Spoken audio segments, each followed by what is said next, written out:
ओम अज्ञानतिमिरान्धस्य ज्ञानाञ्जनशलाकया चक्षुरुन्मिलितं येन तस्मै श्रीगुरवे नमः।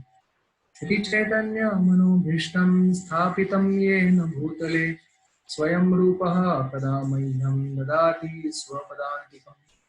वन्देऽहं श्रीगुरोः श्रीयुतापदकमलं श्रीगुरून् वैष्णवांश्च श्रीरूपं सागरजातं सहगण रघुनाथान्वितं तं सजीवं साद्वैतं सावधूतं परिजनसहितं कृष्णचैतन्यदेवं श्रीराधा कृष्णपादान् सहगण ललिता श्रीविशाखान्वितांश्च हे कृष्ण करुणा सिंधु दीनबंधो जगत्पते गोपेश गोपिका कांत राधा कांत नमोस्तुते। भक्त कांचन गौरांगी राधे वृंदावनेश्वरी वृषभानुसुते देवी प्रणमामि हरिप्रिये। वंशाकल्पतरुभ्यश्च कृपा सिन्धुभ्येव च पतितानां पावनेभ्यो वैष्णवेभ्यो नमो नमः। जय श्री कृष्ण चैतन्य प्रभु नित्यानंद श्री अद्वैत गदाधर शिवासदि गौर भक्तवृंद। हरे कृष्णा कृष्ण कृष्ण हरे हरे हरे राम राम राम हरे हरे। हरे कृष्णा। तर भगवद्गीतेच्या प्रथम अध्यायाचा आढावा आपण आज घेणार आहोत। तर श्रीमद भगवद्गीतेच्या सुरुवातीला श्रीपाद रामानुजाचार्य त्यांच्या भाष्यामध्ये म्हणतात, प्रपन्न पारिजाताय तोत्र वेत्रैकपाणे ज्ञानमुद्राय कृष्णाय गीतामृतदुहे नमः। त्याचा अर्थ असा आहे की प्रपन्न पारिजाताय, जे भगवंतांच्या प्रति शरणागत आहेत त्या सर्वांचं भगवंत रक्षण करतात। आणि प्रपन्न पारिजाताय स्तोत्र व्यतिरेकपाणे, आणि भगवद्गीतेच्या जेव्हा त्यांनी अर्जुनाला सांगायला सुरुवात केली तेव्हा त्यांचं वर्णन करतायत की एका हातामध्ये त्यांनी काय घेतलंय, स्तोत्र आणि वेत्र, म्हणजे घोड्यांना आवरण्यासाठी जो लगाम आहे तो घेतलाय, आणि काठी घेतली एका हातामध्ये, आणि दुसऱ्या हाताने त्याने काय करतात, ज्ञान मुद्रा आहे। तर भगवंतांनाच हे करणं शक्य आहे की ज्ञान मुद्रा जी अशी मुद्रा आहे त्या मुद्रेद्वारे काय करतात भगवंत, गीतामृत दुहे नमः। जसं एखादा गोपाळ गायींचं दूध काढताना अशी मुद्रा करतो, आणि ज्ञान मुद्रा सुद्धा तशीच आहे, आणि त्याद्वारे भगवंत काय करतायत, सर्व उपनिषद रूपी गायींचं दूध काढतायत। आणि ते दूध म्हणजे काय आहे तर श्रीमद भगवद्गीता आहे, आणि ते दूध पिणारा बछडा कोण आहे तर अर्जुन आहेत। आणि ते दूध कोणासाठी काढलं गेलं तर सर्व जे बुद्धिमान व्यक्ती आहेत, जे गीतेचा आश्रय घेत आहेत, त्या सर्वांची तुलना पार्थो वत्सा सुधीर भोक्ता म्हणून केलेली आहे। आणि दुग्ध काय आहे, दुग्धम गीतामृतम महत्। तर गीता महात्म्यामध्ये श्रीपाद आदि शंकराचार्य सांगतात, गीता सुगीता कर्तव्या किमन्यत् शास्त्र विस्तरैः या स्वयं पद्मनाभस्य मुखपद्माद् विनिसृता। गीता जी आहे ती आपण योग्य प्रकारे समजून घेतली पाहिजे, आणि समजा गीता समजून घेतली तर अनेक प्रकारची शास्त्र वाचण्याची काय गरज आहे, आणि गीतेमध्ये तर सर्व शास्त्रांचं सार सांगितलेलं आहे। आणि पुढे म्हणतायत की या स्वयं पद्मनाभस्य मुखपद्माद् विनिसृता, भगवान श्रीकृष्णांच्या मुखपद्मातून विनिसृत असलेली ही गीता, ही जेव्हा आपण ऐकली तर मग इतर शास्त्र ऐकण्याची आवश्यकता नाही, कारण सर्व शास्त्रांचं सार भगवंतांच्या वाणीमध्ये सामावलेलं आहे। तर आपण प्रथम अध्याय आपण आज सुरुवात करणार आहोत। तर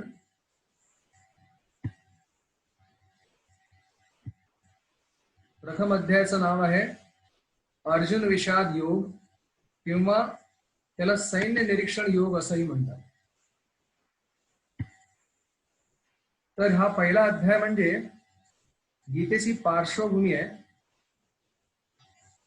गीतेमध्ये नक्की कशी त्याची सुरुवात झाली, का भगवंतांनी गीता सांगितली, अर्जुन कुठल्या परिस्थितीमध्ये होता, तर आणि अर्जुनाला समोरचं सैन्य पाहून काय त्याच्या मनामध्ये भावभावना निर्माण झाल्या आणि कुठले प्रश्न त्यांनी भगवंतांना विचारले जेणेकरून भगवंतांनी उत्तर देताना ही भगवद्गीता सांगितली, त्याची पार्श्वभूमी आपल्याला पहिल्या अध्यायामध्ये समजते. तर अध्याय विश्लेषण. तर पहिल्या अध्यायात 46 श्लोक आहेत. पहिल्या श्लोकात धृतराष्ट्र प्रश्न विचारतायत संजयांना आणि त्या श्लोकाचं उत्तर म्हणून संजय त्यांना संपूर्ण रणांगणावर काय काय झालं ते त्यांच्या दिव्य दृष्टीने पाहून सांगतात. तर श्लोक 2 ते 11 मध्ये दुर्योधन कशा प्रकारे त्यांच्या सेनापतींना द्रोणाचार्यांना सामोरे जाऊन आपल्या राजकारणी वक्तव्याद्वारे त्यांना त्यांचं मनोबल वाढवण्याचा प्रयत्न करतोय ते 2 ते 11 अध्यायामध्ये सांगितलं. 2 ते 11 श्लोकांमध्ये सांगितलंय. 12 ते 20 श्लोकांमध्ये सांगितलंय की कशा प्रकारे विविध प्रकारची चिन्ह दिसून येत होती की ज्यातून असं सिद्ध होतं की पांडवच या युद्धामध्ये विजयी होतील. तर पहिल्या श्लोकामध्ये धृतराष्ट्राचा प्रश्न, 2 ते 11 श्लोकापर्यंत दुर्योधनाचं राजकारण, 12 ते 20 श्लोकात पांडवांचे विजयाची चिन्ह, 21 ते 26 श्लोकांमध्ये अर्जुन भगवंतांना विनंती करतात की मला दोन्ही बाजूंच्या दोन्ही पक्षातले सैन्यांचं निरीक्षण करायचं आणि ते पाहून झाल्यानंतर त्यांच्या मनामध्ये काय विचार येतात, कुठल्या भावना निर्माण होतात आणि कसा त्यांच्या मनामध्ये भ्रम निर्माण होतो आणि कशा प्रकारे ते युद्ध करण्यासाठी न करण्याची विविध कारणं भगवंतांना सांगतात. ते 27 ते अध्याय समाप्तीपर्यंत म्हणजे 46व्या श्लोकापर्यंत अर्जुन सांगतात. तर प्रमुख 4 कारणं सांगतात युद्ध न करण्याची. तर श्लोक 27 मध्ये व्यक्त करतायत की कशी त्यांना त्यांच्या नातेवाईकांविषयी दया भाव निर्माण झालाय आणि त्यामुळे ते युद्ध नाही करू शकत आहेत, युद्ध करण्यासाठी अक्षम आहेत. 31 ते 35 श्लोकात सांगतायत की माझं वैयक्तिक सुख, की आम्ही सुखी कसे होऊ शकतो, आपल्याच बांधवांना मारून आम्ही कसे सुखी होऊ शकतो असा प्रश्न विचारतात. 36 ते 38 या श्लोकामध्ये हे युद्ध करून आम्ही पाप करून बसू असं भगवंतांना सांगतात. आणि 39 ते 43 श्लोकामध्ये समजा हे युद्ध आम्ही केलं तर संपूर्ण कुळाचा क्षय होईल, नाश होईल आणि त्यामुळे त्या पापाने आम्हाला नरकामध्ये वास करायला लागेल असा खुलासा अर्जुन करतायत भगवंतांसमोर. आणि 44 ते 46 मध्ये आपलं धनुष्य खाली ठेवून म्हणतायत की भगवंता मी काय हे युद्ध करणार नाही. तर या अध्यायाचा मुख्य संदेश सारांश आपण पाहू. तर पहिल्या अध्यायाचा मुख्य संदेश हा आहे की शरणागत भक्ताचा विजय निश्चित आहे. कारण कुठलीही परिस्थिती येऊ दे भक्तांवर, भगवंत त्यांना नक्की कुठल्याही परिस्थितीत सहाय्य करण्याला तयार असतात. कृष्ण सई सत्यकार्य येई मागे भृत्य वांछा पूर्ती विनू नहे अन्य कृत्य. भगवंतांचं दुसरं अजून काही काम नाहीये भक्तांना कसं त्यांचं रक्षण करायचं आणि त्यांना कुठल्याही परिस्थितीत मदत करायची. तर हे जेव्हा भक्त ठरवतो की भगवंतांना शरणागत होऊन त्यांच्या संतुष्टीसाठी कुठलंही कर्तव्य करतो तेव्हा त्याचा विजय निश्चित आहे. दुसरं या अध्यायातून समजून येतं की भगवान श्रीकृष्ण आपल्या भक्त वश्यतेपोटी, आपल्या भक्त वात्सल्यापोटी भक्तांसाठी कुठलीही सेवा करायला तयार आहे. भगवंत तर अर्जुनाचे रथी व्हायला सुद्धा तयार आहे. पांडवांसाठी भगवंतांनी अनेक प्रकारच्या तुच्छ सेवा सुद्धा केल्या. तर कधी कधी त्यांचे दूत म्हणून, कधी कधी पहारेकरी म्हणून, कधी कधी आता इथे पाहतोय आपण रथी म्हणून, रथ चालवणारे सारथी म्हणून. तर अशा प्रकारे अनेक प्रकारे भगवंत भक्तांसाठी सेवा करायला तयार असतात. तिसरी गोष्ट जी आपल्याला सापडते समजते या अध्यायातून की आपल्या अर्जुनाचा बहाणा करून भगवंत आपल्या सर्वांना समजावतात. जसं मराठीमध्ये म्हण आहे, लेखी बोले सुने लागे. तर अर्जुन तर नित्यसिद्ध भक्त आहेत, ते कधीच मायेच्या प्रभावाखाली येऊ शकत नाहीत. पण आपल्या सर्वांना योग्य उपदेश करण्यासाठी भगवंत सांगतायत. अर्जुनाला उद्देशून सांगतात, पण तो उपदेश आपणा सर्वांसाठी आहे की कशा प्रकारे आपल्या भौतिक शरीराप्रती आपला जर अहंकार असेल, आपली ओळख आपण आपल्या भौतिक शरीराद्वारेच समजून घेत असो आणि आपल्या शरीरासंबंधी आपली अनावश्यक आसक्ती असेल, तर त्यातून भ्रम निर्माण होतो. कर्तव्य काय अकर्तव्य काय हे आपल्याला समजून येत नाही आणि त्यामुळे धार्मिक कर्तव्य करण्यासाठी आपली क्षमता, आपली कर्तव्य निभावण्यासाठी आपण अक्षम बनतो. आणि प्रत्येक जीवाचं सर्वात मूळ कर्तव्य काय आहे? सगळ्यात मूळ धार्मिक कर्तव्य आहे की भगवान श्रीकृष्णांची इच्छा पूर्ण करणं. आणि आपण आपल्या शरीराच्या संबंधी अहंता आणि ममता समजा असली तर आपल्याला भगवंताविषयीची आपली जी कर्तव्य आहेत ती पार पडता येत नाही. आणि हे अध्यायातून सिद्ध होतं. तर आपण पहिल्या श्लोकाला सुरुवात करू. तर महाभारतामध्ये भीष्म पर्वामध्ये हा प्रसंग येतो की युद्ध चालू झाल्यानंतर 10व्या दिवशी धृतराष्ट्राला बातमी समजते की कौरवांचे जे सेनापती आहेत भीष्मदेव ते शरशय्येवर पडलेत. आणि जेव्हा धृतराष्ट्र ऐकतात की त्यांचे जे सेनापती शरशय्येवर पडलेत, तेव्हा धृतराष्ट्र ते बेशुद्ध होऊन जमिनीवर पडतात. आणि उठल्यानंतर त्यांचा जो मंत्री आहे संजय, त्याला विचारतात की काय झालं नक्की? धर्मक्षेत्रे कुरुक्षेत्रे समवेता युत्सवा मामका पांडवाश्चैव किम कुर्वत संजय. नक्की काय झालं मला सांग. आणि 10 दिवसापूर्वीपासून जे काय घडलं रणांगणावर ते संजय दिव्य दृष्टीने पाहत आहेत. त्याला इंग्लिशमध्ये फ्लॅशबॅक म्हणतात. त्या फ्लॅशबॅक संजय सांगतात आणि त्या दिव्य दृष्टीची त्यांना व्यासदेवाने दिली आहे. त्या दृष्टीने ते पाहतायत की संपूर्ण रणांगणावर काय झालं होतं. तर हा धृतराष्ट्राचा जो प्रश्न आहे, धर्मक्षेत्रे कुरुक्षेत्रे समवेता युत्सवा मामका पांडवाश्चैव किम कुर्वत संजय, संजयाला उद्देशून हा प्रश्न आहे. तर यातून अनेक गोष्टी आपल्याला समजून येतात. धृतराष्ट्र शब्द वापरतात धर्मक्षेत्रे, यातून असं ध्वनित होतं की ते जे कुरुक्षेत्रावर सगळे दोन्ही पक्षांचे जे वीर लढण्यासाठी एकत्र जमलेले आहेत, युयुत्सव म्हणजे लढण्यासाठी एकत्र जमले आहेत, तर त्यांनी काय केलं असं विचारतात. तर आता कोणी रणांगणावर आल्यानंतर काय करणार? युद्धच करणार. हा प्रश्न अनावश्यक आहे का? तर उत्तर सांगताना आपले आचार्य सांगतात की नाही, याच्या मागे धृतराष्ट्राची मनस्थिती आहे.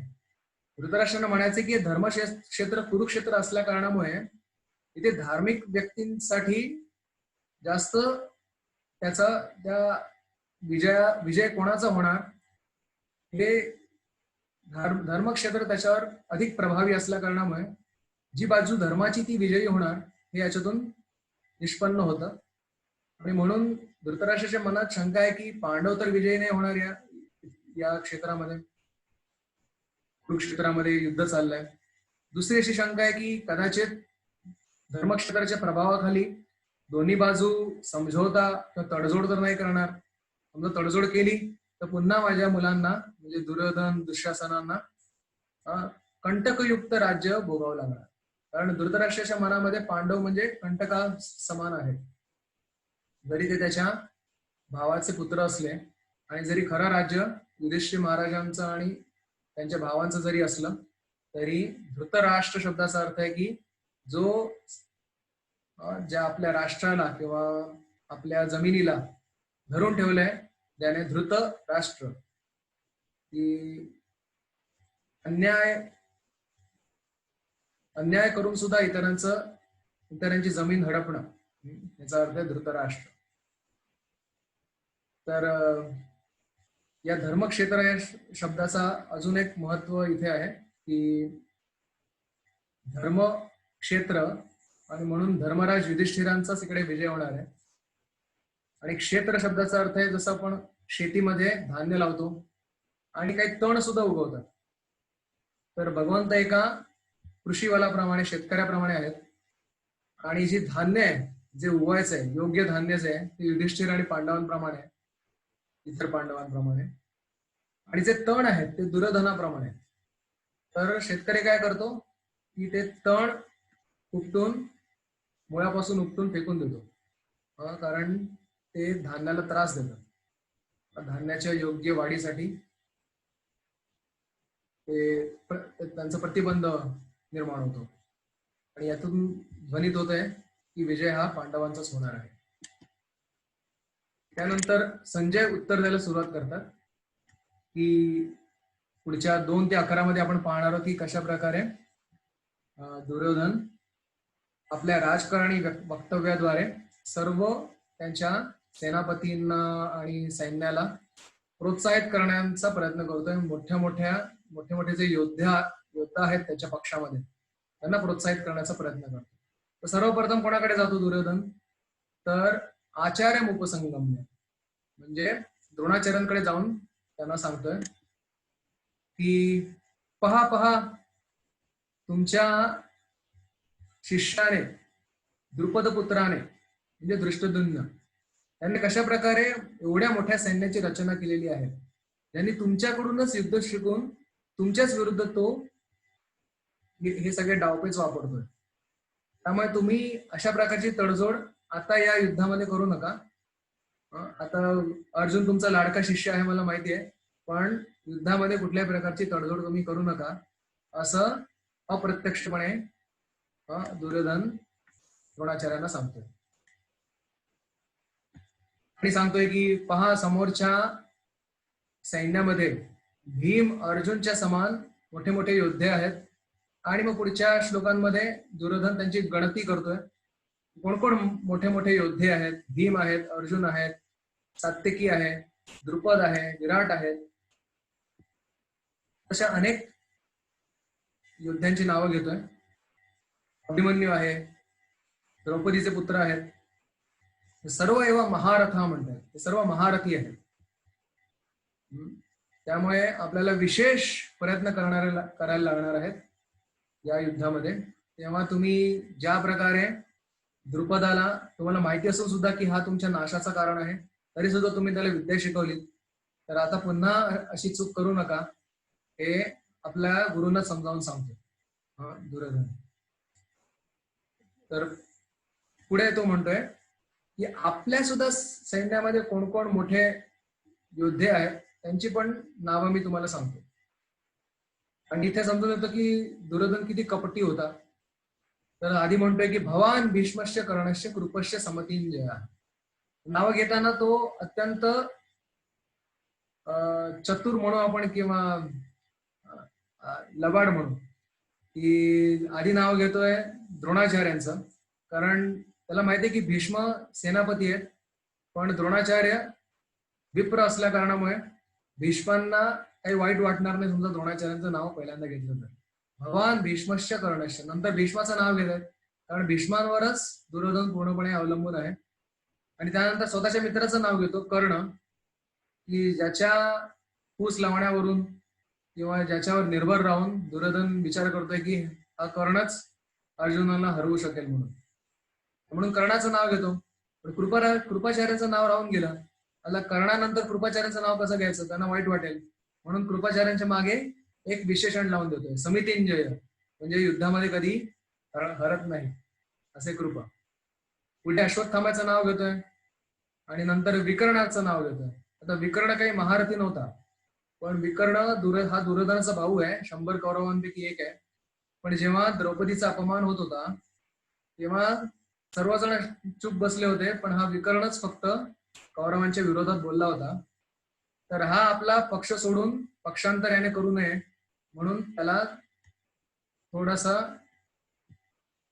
त्याला बरं वाटावं म्हणून त्याचं नाव घेतो विकर्ण. आणि नंतर पुढे म्हणतात की हे सर्व शूर माझ्यासाठी त्यांनी जीवन सोडलेलं आहे. तर सरस्वती देवी दुर्योधनाच्या मुखातून ध्वनित करते की हे सर्वजण आपल्या प्राणांपासून हात धुवून बसणार आहे, कारण त्यक्त जीविताचा दुसरा अर्थ होता की नाही आधीच प्राण सोडलेले माझ्यासाठी. जेव्हा त्यांनी निर्णय घेतला की दुर्योधनाच्या पक्षात लढायचं, तेव्हाच त्यांचे प्राण नष्ट झाले असं समजायला हरकत नाही. आणि त्यानंतर पुढे म्हणतात की आपलं जे बळ आहे ते भीष्मदेवांनी रक्षण केलेलं आहे आणि समोरच्यांचं जे बळ आहे ते भीमसेनांनी रक्षण केलेलं आहे. कारण दुर्योधनाचं वैर जे आहे ते भीमासोबत अगदी लहानपणापासून होतं आणि म्हणून भीमाविषयी अत्यंत भीती आहे त्याच्या मनामध्ये. म्हणून समोर इतके सगळे योद्धे असून सुद्धा भीमाचं नाव घेत होतं. आणि बरोबर पाहता त्याला असं वाटतंय की भीष्मदेव तर भीमापेक्षा जास्त श्रेष्ठ आहेत एक योद्धा म्हणून, पण आतून त्याला भीती आहे कारण भीम तर संपूर्ण सामर्थ्यानेशी युद्धामध्ये उतरलाय आणि भीष्मदेवांचं तर अर्ध हृदय पांडवांच्या बाजूने. तर भीष्मदेव किती आपले शक्तीपणाला लावतील याची शंकाच हृदय दुर्योधनाच्या मनामध्ये त्याची ही शंका त्याच्या मनामध्ये आहे. तर या सगळ्यांची नाव घेतली तर मग बाकी योद्ध्यांना कसं प्रोत्साहित करणार? त्यांना वाटेल की अरे आम्ही काय मग आता असंच बसायचं का इकडे? तर पुढे सांगतात की नाही नाही, भीष्ममेव अभिरक्षन्तु भवन्तः सर्व एवही.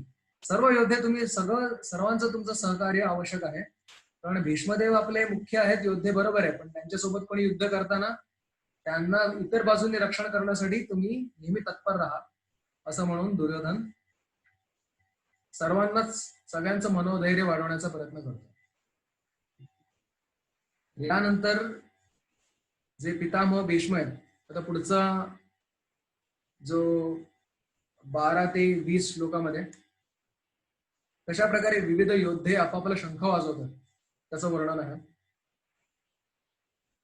तर इकडे सर्वात प्रथम जे कुरुवृद्ध पितामह भीष्म तर आपल्या शंखाचा सिंहनाद करतायत आणि शंख हे भगवंतांचं प्रतीक असल्याने ते सुद्धा असंच ध्वनित करतायत की मूर्ख दुर्योधना, तुझा विजय या युद्धामध्ये होणार नाहीये.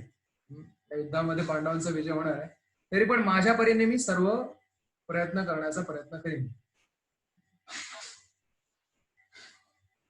त्यानंतर अनेकांनी त्यानंतर भेरी, नगारे, गोमुख आणि शिंग आणि तुतार्या यांचा अत्यंत तुमुल नाद निर्माण झाला तिकडे.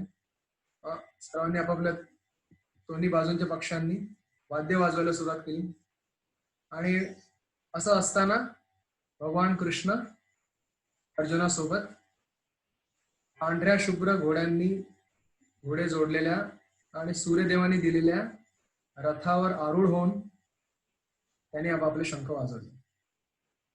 तर इकडे भगवंताचं नाव माधव असं वर्णन केलेलं आहे. माधव या शब्दाचा अर्थ आहे की लक्ष्मीपती. जिथे भगवान कृष्ण आहेत तिकडे लक्ष्मी देवी सुद्धा, भाग्यलक्ष्मी सुद्धा तिकडे उपस्थित आहेत आणि अर्जुनाच्याच बाजूने दोघेही उपस्थित असल्यामुळे विजय आणि लक्ष्मी भाग्य हे अर्जुनाच्याच बाजूने आहे हे याच्यातून सिद्ध होतं. तर पुढे सांगतात की प्रत्येकाने आपापले शंख कसे वाजवले. भगवंतांचं प्रिय शंख आहे पांचजन्य, अर्जुनाचा प्रिय शंख आहे देवदत्त आणि भीमसेनांचा प्रिय शंख आहे पौंड्र म्हणून. तर भगवंतांचं नाव इकडे ऋषिकेश म्हणून घेतलंय. तर इकडे तात्पर्यामध्ये श्रील प्रभुपाद सांगतात की ऋषिकेश हा शब्द का वापरलाय, तर भगवंत आपण सर्व जीव जे आहे आहोत ते सर्व भगवंतांचे अंश आहोत. त्यामुळे आपली जी सर्व इंद्रिय आहेत, हात, पाय, डोळे इत्यादी, हे सर्व सुद्धा भगवंतांच्या इंद्रियांचे अंश आहेत आणि अंशाचं कार्य काय असतं की पूर्णाची सेवा करणं. तर भगवंतच या आपल्या सर्व इंद्रियांचे नियंत्रक आहेत, पण ते नियंत्रण केव्हा करतात, जेव्हा आपण शरणागत होतो. जेवढ्या प्रमाणात आपण शरणागत होतो भगवंतांचा शरणागती पत्करतो तेवढ्या प्रमाणात भगवंत आपल्या इंद्रियांचं नियंत्रण स्वतः आपल्या हातामध्ये, आपल्या रथाच्या दोऱ्या स्वतः आपल्या हातामध्ये घेतात. म्हणून हा ऋषिकेश हा विशेष शब्द इकडे वापरलेला आहे. आणि यानंतर कुंतीपुत्र युधिष्ठिर महाराज अनंत विजय नावाचा शंख वाजवतात. नकुल, सहदेव, सुघोष आणि मणिपुष्पक नावाचा शंख वाजवतात.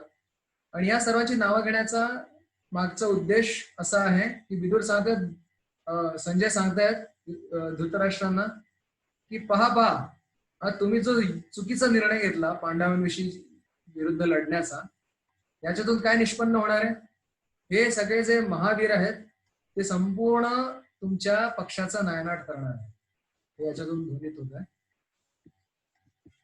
आणि जेव्हा पांडवांच्या पक्षातल्या योद्ध्यांनी जेव्हा आपापले शंख वाजवले, तेव्हा धृतराष्ट्राच्या पक्षात म्हणजे कौरवांच्या दुर्योधन दुःशासनाच्या पक्षातल्या सर्व योद्ध्यांची हृदय विदीर्ण झाली, असा इकडे उल्लेख आहे.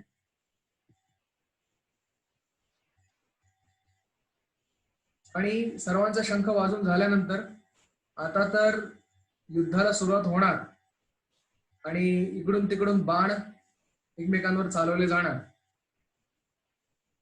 तर असं होत असताना अचानक एक विचित्र घटना घडते की अर्जुन जे आहेत ते अचानक भगवंतांना म्हणतात की अर्जुन उवाच सेनयोर उभयोर मध्ये रथम स्थापयामि अच्युत. हे तर दोन्ही सैन्यामध्ये माझा रथ तू स्थापन कर हे भगवंता.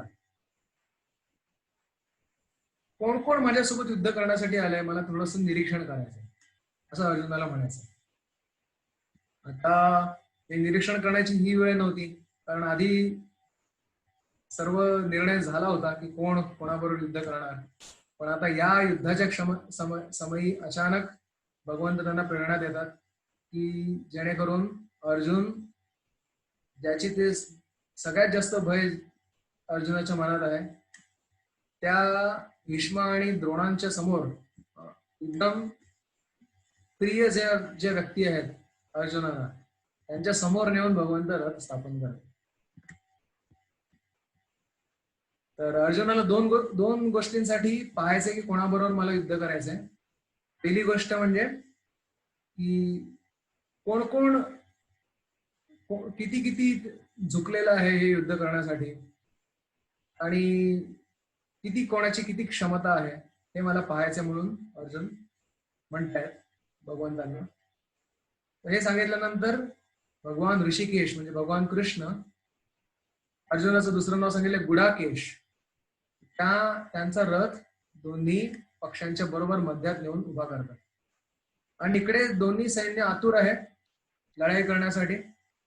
आणि भीष्मदेव जेव्हा हे चित्र पाहतायत समोर की अर्जुन भगवंतांना काहीतरी सांगतायत, तर तेव्हा आपला उजवा हात वरती करून भीष्मदेव सर्व आपल्या सैन्याला थांबवत आहेत की कोणी कुठलाही बाण सोडू नका, आता फक्त सगळ्यांनी ऐका काय चाललंय. कारण पुढचा 1 तासभर सर्व सैन्य जणू काही मंत्रमुग्ध होऊन हे चित्र पाहतात समोर भगवंत अर्जुनाला काय सांगतात. तर भगवंत अर्जुनाचा रथ भीष्म आणि द्रोणांच्या समोर नेऊन त्यांना सांगतात की पश्य एतान करून समवेतान करून, पहा तुला पाहायचं होतं ना, काय दिसतंय आता तुला, दोन्ही बाजूंना कुरुच आहेत, तुझ्या बाजूला पण कुरुच आहेत आणि समोरच्या बाजूला सुद्धा कुरुच आहेत, आता काय करशील, असा जणू काही विनोदाने प्रश्न विचारतात भगवान. तिकडे अर्जुन पाहतात समोरच्या पक्षामध्ये आणि आपल्या पक्षांमध्ये, तत्र अपश्यत स्थितान पार्थ पितृनथ पितामहान. आपले जे वाड वडील आहेत आपल्या पितामहांच्या समान आहेत, सोमदत्त, भीष्म, आचार्यांकडे तो पाहतो, द्रोणाचार्य, कृपाचार्य, मामा, काका, चुलत भाऊ, पुत्र, पौत्र, मित्र, श्वशूर, असं सर्वांना पाहतोय की अरे हे सगळे तर माझे नातेवाईक आहेत, यांच्यासोबत मी कसा काय लढू. तर पुढे 21 ते 26 या श्लोकांमध्ये अशा प्रकारे अर्जुन दोन्ही बाजूंना आपल्याच नातेवाईकांना पाहतो, बांधवांना पाहतो आणि आता त्याच्या मनामध्ये भ्रम निर्माण होतो. तर इकडे एक आपले आचार्य सांगतात की कशा प्रकारे केवळ आपण प्रत्यक्ष प्रमाणावर अवलंबून राहिलो तर आपल्या मनामध्ये भ्रम निर्माण होतो. 3 प्रकारचे प्रमाण आहेत कुठलीही वास्तविकता समजण्यासाठी. 3 प्रमाण आहेत. एक आहे प्रत्यक्ष प्रमाण, म्हणजे जे आपल्या इंद्रियांद्वारे आपल्याला ज्ञान होतं त्याला प्रत्यक्ष प्रमाण म्हणतात. त्या ज्ञानावर आधारित जेव्हा आपण काही अनुमान बांधतो, काही निष्कर्ष काढतो, त्याला अनुमान प्रमाण म्हणतात.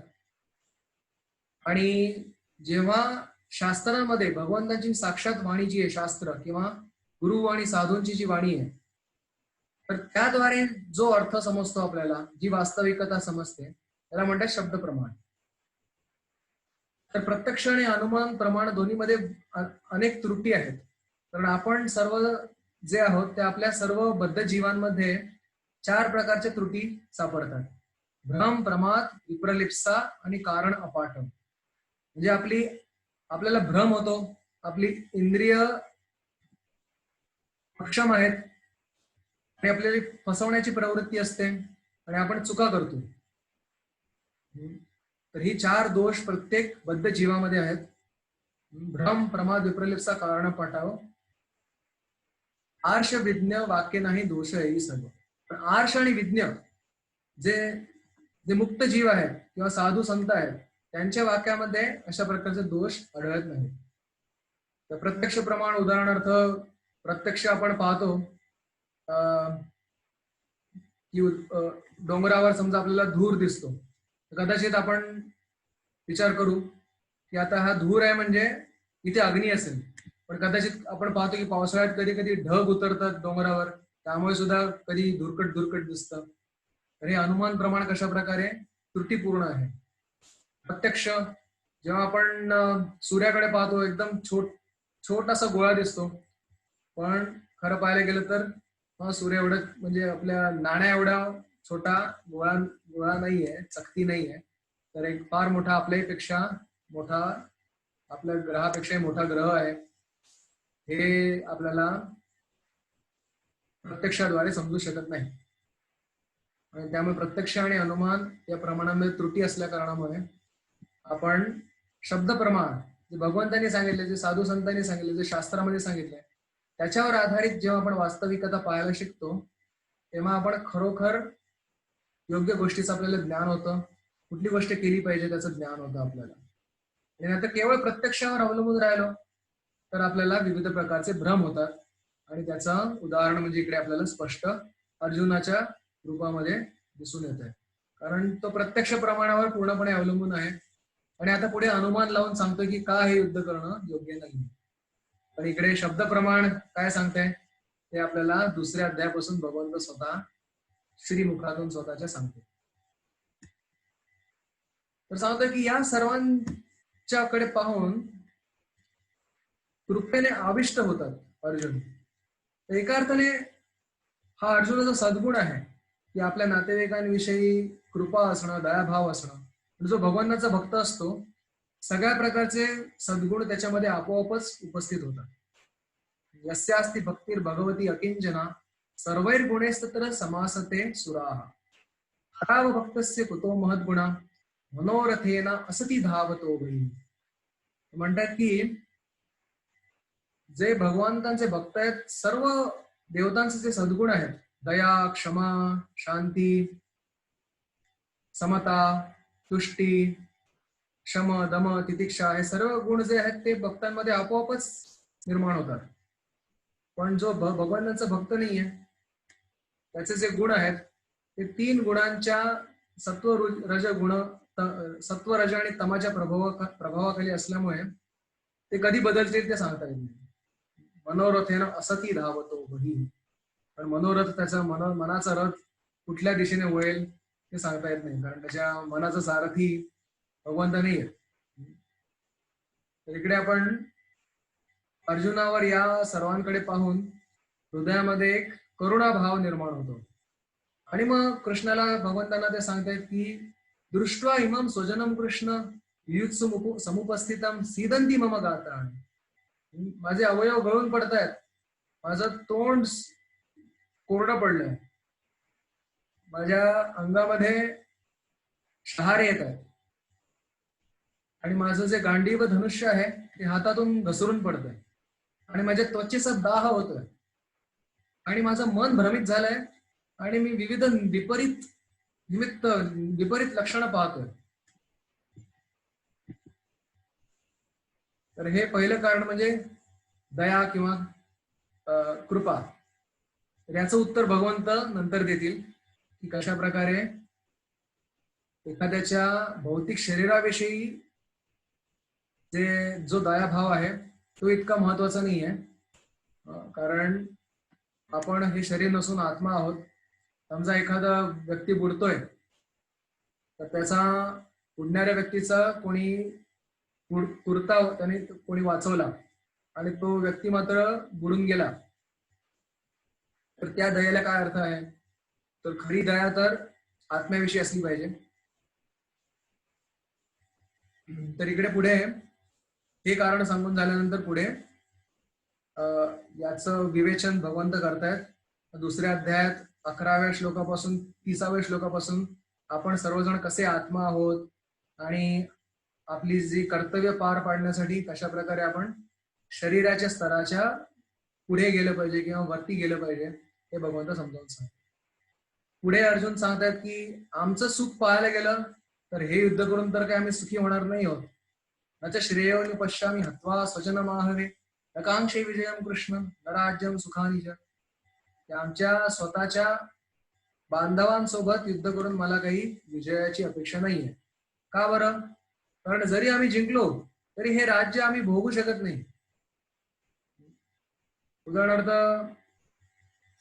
कोणाकडे भौतिक जगामध्ये कोणाकडे भरपूर संपत्ती आहे, पण तो कोणाला जाहीर नाही करू शकत असेल तर त्याचा आनंद त्याच्यातच संपुष्टात येतो. तर भगवंतांना सांगतात आम्ही कसे सुखी होऊ शकतो? हे सर्व आमचे नातेवाईक आहेत. तर याचं उत्तर भगवंत सांगतात की खरं पाहायला गेलं तर तू तुझ्या सुखाचा विचार करूच नकोस. तू हे कर्तव्य म्हणून कर. सुखे दुःखे समय कृत्वा लाभा लाभो जया जय, असं पुढे दुसऱ्या अध्यायामध्ये भगवंत याचं उत्तर देतील. पण अर्जुन इकडे सांगतात भ्रमामध्ये असल्यामुळे स्वतःच्या स्वार्थाविषयी विचार करून अर्जुन सांगतायत की आम्ही कसे काय सुखी होऊ शकतो. पण खरं तर आपलं जीवन हे आपण कसे सुखी होऊ हे विचार करण्यासाठी नाहीये, तर आपला स्वार्थ मूळ हेतू काय आहे, तर भगवंत कसे सुखी होतील.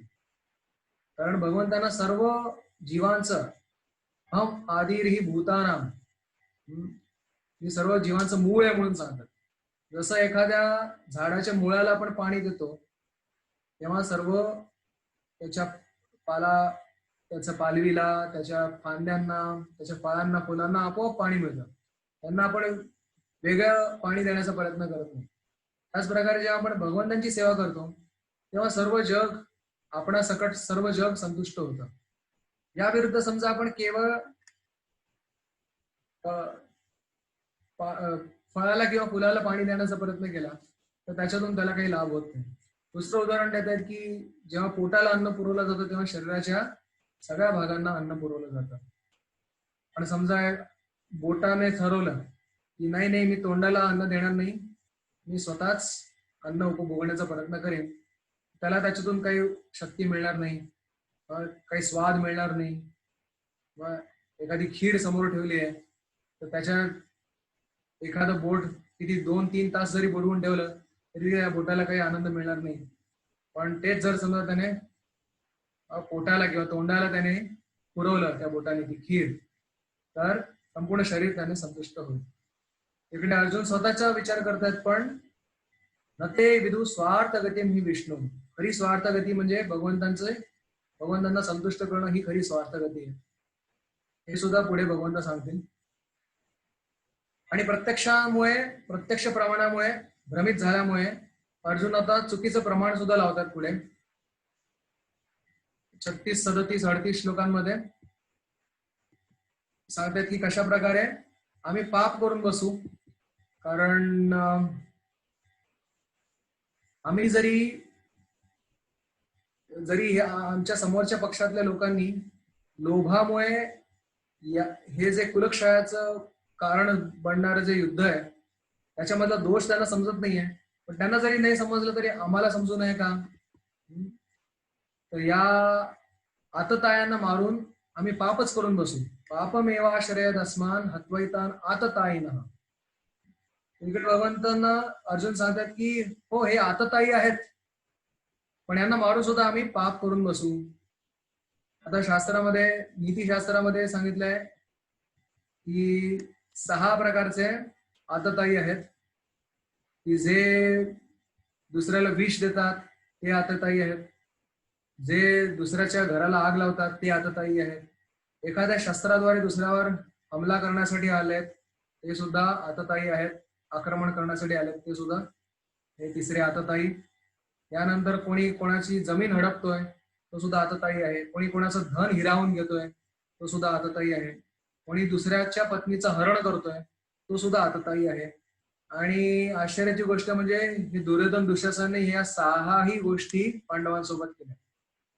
लहानपणी भीमाला विष देऊन मारण्याचा प्रयत्न केला. कुंती सकट 5 पांडवांना वारणावत मध्ये घराला आग लावून त्यांना मारण्याचा प्रयत्न केला. त्यानंतर शस्त्रांनी आक्रमण तर किती वेळा केलं. यानंतर द्यूतामध्ये युधिष्ठिर महाराजांना फसवून त्यांचं धन आणि त्यांची जमीन दोन्ही हडपली आणि त्यांच्या पत्नीला सुद्धा अपमानित केलं, द्रौपदी देवींना. अशा प्रकारे 6ही प्रकारे ते आततायी आहेत.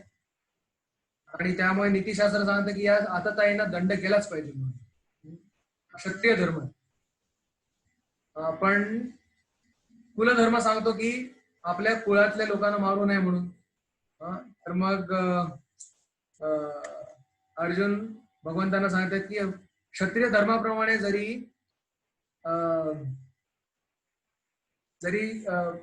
आततायींना मारण्याची परवानगी आहे तरी कुलधर्माचा विचार करून यांना न मारणंच योग्य आहे. तर भगवंत पुढे सांगतील की तू क्षत्रिय धर्म आणि कुलधर्म दोन्ही विसरून जा, तू परोधर्माचं पालन कर. या दोन्ही धर्माच्या वरती परोधर्म आहे. सवाई पुंसाम परोधर्म यतो भक्तीर अधोक्षजे. की क्षत्रिय धर्माच्या नुसार युद्ध करणं आवश्यक आहे आणि कुलधर्माच्या नुसार यांना न मारणं योग्य आहे. पण तू या दोन्हीचा विचार नको करूस. परोधर्म आहे भक्ती. प्रत्येक जीवाचा धर्म आहे की भगवंतांना काय संतुष्ट होईल, कशातून संतुष्टी प्राप्त होईल ते करणं अत्यंत आवश्यक आहे. तर आणि माझी याची इच्छा आहे, भगवान श्रीकृष्ण सांगतात की तू लढ आणि माझी इच्छा आहे म्हणून तू लढ, असं नंतर भगवंत अर्जुनाला स्पष्टीकरण करतील. पण इकडे अर्जुन सांगतात की अरे आम्ही पाप करून बसू. पुढे भगवंत सांगतील अरे युद्ध नाही केलं तर पाप करून बसशील. जसं उदाहरणार्थ क्षत्रियाचं कर्तव्य आहे की योग्य धर्मासाठी न्यायासाठी युद्ध करणं हे क्षत्रियाचं कर्तव्य. समजा एखादा कोणी पोलीस ऑफिसर आहे आणि त्याच्या समोर गुन्हा घडतोय पण तो काहीच करत नाहीये, तर त्याच्यावर सुद्धा कार्यवाही करण्यात येईल. समजा तो म्हणाला अरे पण मी तर काहीच केलं नाही, माझ्यावर का कार्यवाही करतात, तर त्याला जो न्यायाधीश सांगेल अरे तू काहीच केलं नाही, हीच तर तुझी चूक आहे, तुला काहीतरी करायला पाहिजे होतं अशा ठिकाणी. तर त्याच प्रकारे अर्जुनाला सांगतात की तुमचं नाही युद्ध केलंस तर तू पाप करून बसशील. ते पुढे दुसऱ्या अध्यायामध्ये सांगतील भगवंतांना या कारणाचं उत्तर. आणि पुढे म्हणतात की अजून दूरगामी परिणाम पण याचे होतील. तर एका अर्थाने अर्जुन चांगला विचार करतात, दूरगामी विचार करतायत. की म्हणतात की आत्ताच समजा जरी आम्ही युद्ध जिंकलो तरी कुल नष्ट झाल्यामुळे कुळातले जे धर्म आहेत, आचार आहेत ते नष्ट होतील. कुळाचे आचार म्हणजे जे वर्णाश्रमची पद्धत आहे त्यामध्ये 10 प्रकारचे संस्कार केले जातात प्रत्येक व्यक्तीवर, जेणेकरून आपण जे पशूंच्या स्तरावरची जी संस्कृती आहे त्याच्यावर पुढे आपली उन्नती होऊन मनुष्याच्या स्तरावर आपण काम करायला सुरुवात करू. यासाठी म्हणून हे सगळे जे नियम आहेत वर्णाश्रमाचे, प्रत्येकासाठी जी कर्तव्य सांगितलेली आहेत आणि प्रत्येकासाठी जे कुलधर्म सांगितले आहेत ते अत्यंत आवश्यक आहेत. आणि त्यांचा लोप झाला तर धर्माचा लोप होईल. अधर्म समजा झाला तर जे कुलस्त्रिया आहेत त्या दूषित होतील आणि स्त्रिया समजा दूषित झाल्या वर्णसंकर होईल. आणि वर्णसंकर समजा झाला तर एक अशा प्रकारची प्रजा निर्माण होईल की जी भ्रष्टाचारी प्रजा आहे. अशा प्रकारची भ्रष्टाचारी प्रजा निर्माण करण्याच्या मागचं जे पाप आहे ते सर्व त्या व्यक्तींना लागेल की जे या युद्धाचं कारण होते. आणि त्यामुळे हे सर्व जे पुढील जी पिढी आहे ती पण नरकात जाईल आणि ते याच्यासाठीचे कारणभूत आम्ही सुद्धा नरकात जाऊ असं अर्जुन सांगतात. तर याचं उत्तर पण भगवंत तिसऱ्या अध्यायात देतील, सांगेल की उलट समजा तू युद्ध नाही केलं असतं तर चुकीचं उदाहरण तू समोर प्रस्थापित करशील पुढच्या पिढीसाठी. पण यद्यद आचरती श्रेष्ठ, श्रेष्ठ जसं आचरण करतात लोक त्याचं अनुकरण करतात, सगळे आपले धर्म सोडून देतील. आणि आपली जी कर्तव्य सोडून देतील आणि सगळ्याचा नाश होईल आणि त्याचं कारण तू बनशील. अशा प्रकारे सर्व त्यांचे जे कारण आहेत त्याचं प्रत्युत्तर भगवंत पुढे दुसऱ्या तिसऱ्या आणि पुढच्या अध्यायांमध्ये देतात. तर पुढे भगवंतांना सांगतात की जरी धृतराष्ट्रातल्या पक्षांनी समजा मला मी जेव्हा निशस्त्र या रणांगणावर उभा राहीन आणि त्यांनी जरी मला मारलं, मी प्रतिकार न करता सुद्धा, तरी सुद्धा ते माझ्यासाठी जास्त चांगलं आहे त्यांच्यासोबत युद्ध करण्यापेक्षा. असं म्हणून झाल्यानंतर अर्जुनाने काय केलं, तर आपलं विसृज्य सशरम चापम शोक संविग्न मानस, भ्रमानंतर काय निर्माण होतं, शोक निर्माण होतो. आणि या शोक संविग्न मानस, शोकाने आवृत्त झालं त्यांचं मन झालंय आणि त्यांचं अंग गळून पडलंय, हातातून धनुष्य खाली ठेवलंय.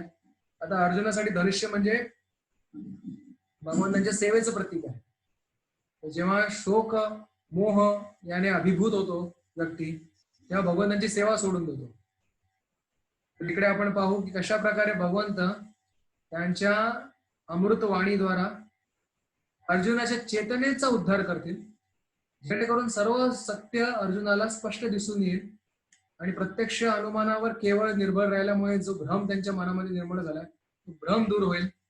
म्हणून अर्जुनाचा जो प्रवेश आहे भगवद्गीतेमध्ये तो कसा सांगितलाय, धनुरुद्यम्य भारत, धनुरुद्यम्य पांडवा, म्हणजे धनुष्य घेऊन प्रवेश करतायत आता सर्व योद्ध्यांसोबत युद्ध करणार या भावनेने. आणि आता इकडे म्हणतायत की गांडीवम संसर्ते हसतात, विसृज्य सशरम चाप, धनुष्य हातातून गळून पडतंय, खालून ठेवून देत आहेत. आणि पुन्हा हा सगळा उपदेश ऐकून झाल्यानंतर 18व्या अध्यायाच्या शेवटी म्हणतायत, यत्र योगेश्वर कृष्ण यत्र पार्थ धनुर्धरा, पुन्हा त्यांनी आपलं धनुष्य हातात उचललंय भगवंताच्या सेवेसाठी.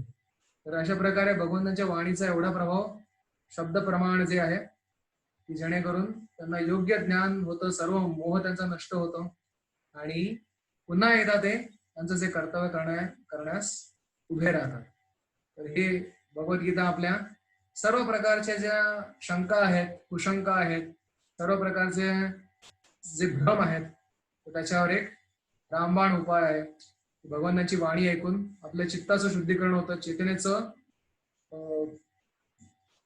चेतनेचा विस्तार होतो, शुद्धीकरण होतं, उन्नती होते आणि योग्य काय अयोग्य काय, मला काय केलं पाहिजे आणि त्यासाठी लागणारं आवश्यक सामर्थ्य हे सर्व आपल्याला भगवंतांच्या वाणीमधून प्राप्त होतं. तर इकडे पुन्हा एकदा आपण या 46 श्लोकांचा आढावा घेऊ. पहिल्या श्लोकामध्ये धृतराष्ट्रांचा प्रश्न आहे की धर्मक्षेत्र कुरुक्षेत्रामध्ये माझ्या पुत्रांनी आणि पंडूच्या पुत्रांनी काय केलं. आणि संजय तिकडे उत्तर देताना म्हणतायत की 2 ते 11व्या श्लोकापर्यंत दुर्योधन कसा राजकारणी वक्तव्याद्वारे आपल्या पक्षातील योद्ध्यांना प्रोत्साहित करण्याचा प्रयत्न करतोय. 12 ते 20 श्लोकांमध्ये सांगतात की कशा प्रकारे पांडवांचा विजय निश्चित आहे, विविध शुभ लक्षणांनी हे सिद्ध होत आहे, भगवंत पांडवांच्या पक्षात आहे. जयस्तु पांडुपुत्राणाम येषाम पक्षे जनार्दन, त्यांच्या पक्षामध्ये कृष्ण आहेत, त्यांचाच विजय निश्चित आहे. 21 ते 26 श्लोकामध्ये म्हणतायत की कशा प्रकारे अर्जुन दोन्ही सैन्यामध्ये माझं रथ स्थापन करा असं भगवंतांना म्हणतात. आणि भगवंत सुद्धा आपल्या भक्ताच्या प्रेमापोटी फक्त जे काय म्हणतोय ते करायला तयार आहे. आणि आपल्या स्वजनांना पाहून अर्जुनाच्या मनामध्ये भ्रम निर्माण होतोय, मनामध्ये दयाभाव उत्पन्न होतोय आणि हातातून गांडीव गळून पडतंय, त्वचेचा दाह होतोय, सीदंती मम गात्राणी, हे सर्व 27व्या श्लोकापासून पुढे 30व्या श्लोकापर्यंत सांगितलंय. त्यानंतर 31 ते 35 आम्ही कसे सुखी होऊ शकतो या युद्धामुळे, कधीच सुखी नाही होऊ शकत हे एक कारण अर्जुन सांगतात. त्यानंतर 36 ते 38 आम्ही कसं पाप करून बसू याबद्दल सांगतात. आणि 39 ते 43 दूरगामी याचे परिणाम काय होतील युद्धाचे, कुलक्षय होईल, कुलधर्म नष्ट होतील, धर्म नष्ट झाल्यानंतर कुलस्त्रिया प्रदूषित होतील, वर्णसंकर होईल आणि एक पापी प्रजा निर्माण होईल जगामध्ये, जे संपूर्ण जगाचा क्षय करतील. आणि म्हणून आम्ही युद्ध करणार नाही असं म्हणून अर्जुन आपले धनुष्य खाली ठेवतात 46व्या श्लोकामध्ये. तर याचा मुख्य संदेश असा आहे की शरणागत भक्ताचा विजय निश्चित होतो. भगवंत नेहमी आपल्या भक्त वात्सल्यापोटी भक्ताचं रक्षण करण्यासाठी तयार आहेत. आणि आपला जो हा भौतिक शरीराप्रती अहंकार किंवा आसक्ती आहे आणि भौतिक नात्यांविषयी संबंधांविषयी जी आसक्ती आहे ती आपल्या भ्रमाचं कारण आहे. आणि तो भ्रम आपली कर्तव्य करण्यापासून आपल्याला परांगमुख करतो. आणि हा भ्रम भगवद्गीता ऐकून दूर होऊ शकतो आणि आपला शोक आणि मोह याच्यातून नष्ट होऊ शकतो. हे या श्लोकाचं तात्पर्य आहे. इकडे आपला हा अध्याय पहिला समाप्त होतोय. पुढे आपण दुसरा अध्याय पुढच्या वेळेला आपण याची चर्चा करू. हरे कृष्ण.